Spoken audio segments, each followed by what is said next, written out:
মা আয়েশা আবার আগের মতো পা বিছিয়ে দিতেন। আল্লাহু আকবার। কি ঘর ছিল, টাকা নাই, পয়সা নাই, দামি বিছানা নাই, ফার্নিচার নাই, জুয়েলারি নাই, অর্নামেন্টস নাই, কিন্তু বিশ্বনবীর ঘরের মধ্যে সুখ আর শান্তি আছে না নাই?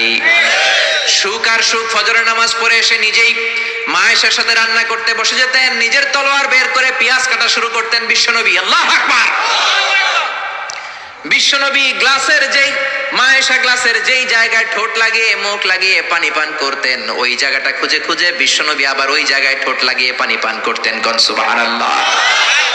আবার গোশত খাওয়ার পর বিশ্বনবীর স্ত্রী মায়েশা হাড্ডি চুষতেন, চষে ফেলে দেওয়া হাড্ডিটা বিশ্বনবী আবার হাতে নিয়ে চষা শুরু করতেন। আল্লাহু আকবার।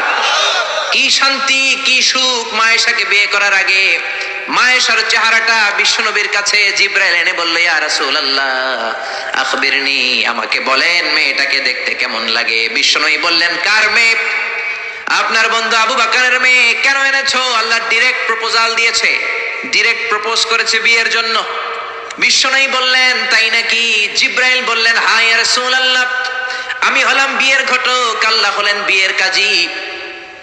বিশ্বনবী বললেন, তুমি যদি বিয়ের ঘটক হও, আল্লাহ যদি হয় কাজী, আমি মুহাম্মদ রাজি। আল্লাহু আকবার।